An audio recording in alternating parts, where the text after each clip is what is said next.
नमस्कार दोस्तों, स्वागत है आपका हमारे इस चैनल धूप धुनुची आरती में। दोस्तों, अगरबत्ती क्यों नहीं जलानी चाहिए, अर्थात जो है हमारे पूजा पाठ आदि में जो है अगरबत्ती नहीं जलाना चाहिए। ये जो है हमने बहुत बार सुना है, उसमें बांस होता है, उसमें ये केमिकल होता है, ये होता है, वो होता है, ये सारे विषय जो है हमने बहुत बार सुना है। हमारे यूट्यूब पर देख लीजिए या फिर फेसबुक आदि में, यहाँ तक कि जो है कई सारे जो है वेबसाइट में भी जो है इसके बारे में विवरण मिलता है कि अगरबत्ती क्यों नहीं जलानी चाहिए। इसके पीछे का कारण है कि उसमें बांस होता है, बांस जो है वो नहीं जलाना चाहिए, वंश नाश होता है, ये आदि इस प्रकार के कई सारे विषय जो है आपको मिलेंगे। और इसके साथ केमिकल आदि ये सारे विषय भी जो है इसके साथ जुड़ जाते हैं, मतलब इन सारे विषयों के साथ जुड़ते हैं। पर मुख्यतः एक विषय जो है कोई नहीं कहता है, मुख्य जो एक विषय है वो कोई नहीं कहता है कि अगरबत्ती ना जलाने का मूल कारण ये है कि अगरबत्ती जो है वो यज्ञ धूप नहीं है। हमारे शास्त्र अनुसार जो धूप पद्धति कहा गया है, धूप बत्ती भी नहीं है, धूप बत्ती भी नहीं है।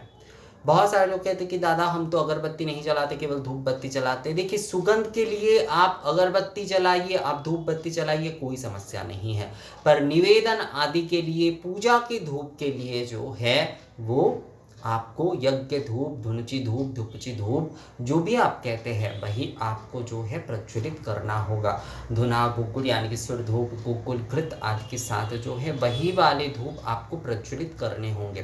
धूप के जहाँ पर भी आपको विवरण मिलता है वहाँ पर देखिएगा आप, जैसे कि नैवेद्य की कई सारे वर्णन मिलते हैं ना, कि नैवेद्य में आपको जो है शर्करा आदि देना चाहिए, घृत देना चाहिए, श्रीफल देना चाहिए,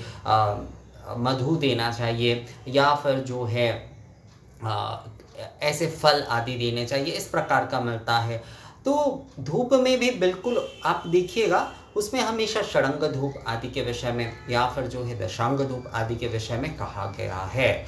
गया है कि कम से कम षडंग धूप, कम से कम षडंग धूप। अब जैसे कि सप्त धूप आदि ये सारे बहुत सारे धूप है, पर कम से कम षडंग धूप के विषय में जो है वो कहा गया है, क्योंकि धूप निवेदन जो है वो हम नैवेद्य के तौर पर करते हैं। मतलब हम नॉर्मली धूप निवेदन जो कर रहे हैं, नैवेद्य के तौर पर अगर हम थाली पर सजा कर देते तो वो तो है ही, साथ में जैसे कि हम धूप निवेदन कर रहे हैं, वनस्पति रसो दिव्य गंधाट्य सुमनोहर मया निवेदित भक्ता धूपोयं प्रतिगृह्यतम, तो वो भी जो है एक नैवेद्य के तौर पर, क्योंकि वो हम निवेदन कर रहे हैं। और थाली में जैसे कि हम सजा कर दे रहे हैं, वनस्पति रसो दिव्य गंधाट्य सुर भोजन मया निवेदित भक्ता धूपोयं प्रतिगृह्यतम, ये धूप जो है, मूलतः धूप जो है वो यज्ञ धूप है, हव्य के तौर पर जो है वो आप देखिएगा कि कहा गया है। धूप का जहाँ पर भी शास्त्र में विवरण मिलता है वहाँ पर ये जो है षडंग धूप आदि के हव्य के तौर पर,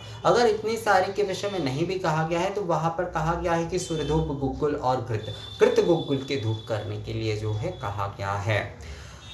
अगरबत्ती, धूप बत्ती ये सारे बाद में आए हैं, ये सारे विषय मतलब बहुत आधुनिक काल में आए हैं। ये तो एक विषय है ही, इसमें केमिकल आदि है, ये तो सारे एक विषय है ही, पर मूलतः जो है हमारे शास्त्रीय तौर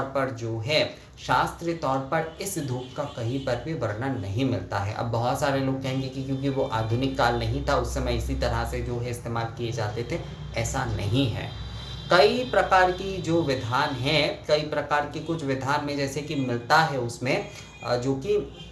गोमय से और जो पाट के लकड़ी होते हैं उसमें इस तरह से जो है एक प्रकार अगरबत्ती बनाने का कार्य किया जाता था। जैसे कई प्रकार के राज कार्य आदि या फिर इस तरह के जो है कुछ कार्य के लिए, वो सुगंधित आदि के लिए जो है, सुगंध आदि के लिए जो है इस प्रकार का किया जाता था। तो अगरबत्ती का अगरबत्ती का बहुत ज़्यादा उत्पादन जो है वो आधुनिक काल में हुआ है, पर इसका कॉन्सेप्ट जो है पूरी तरीके से एकदम आधुनिक है ऐसा नहीं कहा जा सकता दोस्तों। पर अगरबत्ती को कभी भी पूजा के विषय के लिए नहीं कहा गया है, उसे जो है सुगंध आदि के लिए, जैसे कि मैंने आपको कहा कि पाट की लकड़ी में जैसे गोमय आदि इस प्रकार का और कई सारे सुगंधित सामग्री आदि इस प्रकार का जो है उसे भिगो कर रख कर जो है उसे पीस कर जो है उस प्रकार से जो है वो बनाए जाते थे बड़े बड़े। आजकल बड़े बड़े धूप बहुत मिलते हैं ना, आप लोग देखिएगा बहुत सारे समय दुर्गा पूजा आदि में आजकल बहुत प्रचलित किए जा रहे हैं बड़े बड़े जो धूप है, उसका कॉन्सेप्ट पुराना ही है, उसका कॉन्सेप्ट पुराना ही है। पर वो सारे जो है वो पूजा के धूप नहीं है, वो सारे धूप जो है असल में जो है पूजा निवेदन के धूप नहीं है। हमारे शास्त्र में कहीं पर भी नहीं कहा गया है कि उस प्रकार की धूप को देने के लिए। हमारी शास्त्र में धूपाग्नि में कहा गया है और ये भी बार बार कहा गया है कि राशिकृत करके ना दें, मतलब बहुत ज़्यादा जो है ऐसा ना हो कि आप जो है मतलब धुनुची धूप आप प्रज्वलन कर रहे हैं तो उसमें बहुत मात्रा में जो है आपने जो है धूप आपने मतलब धूप के जो चूर्ण है वो आपने डाल दिए, तो राशिकृत करके भी नहीं देना है, ये भी बताया गया है, ये भी बताया गया है। और साथ में कहा गया है कि आधार में देने के लिए, तो ये सारे जो भी विषय हो रहे हैं आधार यानी कि धूप पात्र में देने के लिए कहा गया है। तो ये जो भी सारे विषय जो है ये सारे विषय अगर मिलाकर आप देखिए तो वहाँ पर जो है स्पष्टता जो है यज्ञ धूप के विषय में कहा जा रहा है, जो कि हम धुनुची धूप के माध्यम से मतलब धुनुची धूप जो है वो हमारे यही यज्ञ धूप के विषय में कहा गया है। उसमें जो है इस प्रकार के कई सारे सामग्री आदि के साथ जो है धूप प्रज्वलन करने के लिए कहा गया है। तो इसीलिए अगरबत्ती ना जलाकर जो है इस धूप का इस्तेमाल करना ज़रूरी इसलिए है क्योंकि शास्त्रीय तौर पर जो है इसके विषय में बताया गया है। शास्त्र में जो है इस प्रकार के यज्ञ धूप यानी कि एक आहुति रूप में जो है धूप के विषय में कहा गया है। धूप जो है देवता के नैवेद्य हैं। हम नॉर्मली जब धूप निवेदन कर रहे हैं या नैवेद्य के तौर पर दे रहे हैं या फिर जो है हम आरती कर रहे हैं, तो कोई भी नॉर्मली मतलब जो है जब निवेदन कर रहे हैं धूप का कई सारे विधि आते हैं, उसमें से हम धूप निवेदन करते हैं, हम जो है धूप अर्घ भी दिए जाते हैं, धूप नैवेद्य। तो तीन अगर हम ले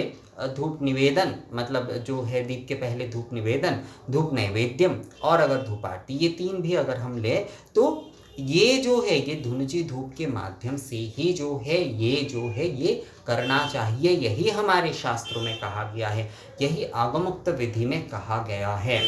कहीं पर भी जो है किसी और धूप के विषय में नहीं कहा गया है, क्योंकि धूपाग्नि प्रज्वलित करते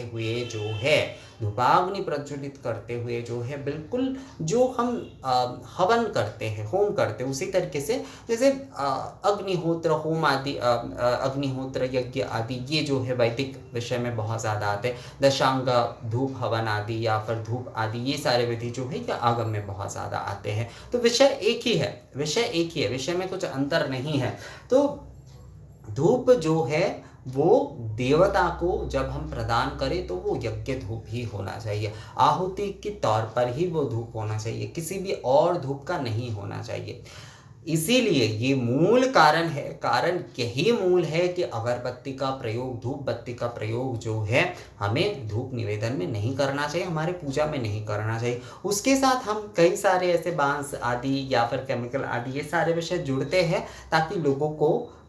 इस बारे में जो है लोग कम देखिए ये सारे यज्ञ धूप आदि ये सारे विषय जो कई जगह पर परंपरा ही उतना नहीं है, पूर्व की तरफ और दक्षिण की तरफ फिर भी अभी भी है, मतलब पूर्व से ज़्यादा तो दक्षिण में बहुत ज़्यादा है, उत्तर की तरफ बहुत जगह पर, अगर उत्तर प्रदेश को छोड़ दिया जाए और राजस्थान के कुछ हिस्सों को छोड़ दिया जाए तो बहुत जगह पर अभी जो है बिल्कुल भी जो है ये धुनुची धूप जो है ये यज्ञ धूप जो है इसके कमी देखने को मिलता है नित्य प्रतिदिन की पूजा में जो है। तो इस तरह से कि आपको वो नहीं जलाना है वो, क्योंकि उसमें ये होता है, उसमें ये होता है, ये अगर आप नहीं कहेंगे तो लोग उससे जो है मतलब पीछे नहीं हटेंगे। तो इसलिए कहा जाता है मूलतः। पर अगरबत्ती जो है धूप काठी जिसे कहते हैं, अगरबत्ती जिसे कहते हैं, धूप बत्ती जिसे कहते हैं, ये सारे ना जलाने का मूल कारण ये है कि हमारे शास्त्रों में जो है धुनुची धूप प्रज्वलन करने के लिए यानी कि यज्ञ धूप आहुति के तौर पर जो है धूपाग्नि में आहुति के तौर पर ही जो है धूप निवेदन कर धूप प्रज्वलित करने के लिए कहा गया है और वही धूप जो है देवताओं को निवेदन किए जाएंगे। कोई भी आप आगम की ग्रंथ ले लीजिए, कोई भी आगम की, तो वहाँ पर आपको षडंग धूप मिलेंगे ही मिलेंगे। यानी कि आपको वहाँ पर सुरधूप, गुग्गुल, चंदन, कपूर, घृत, अगरू, इससे ही जो है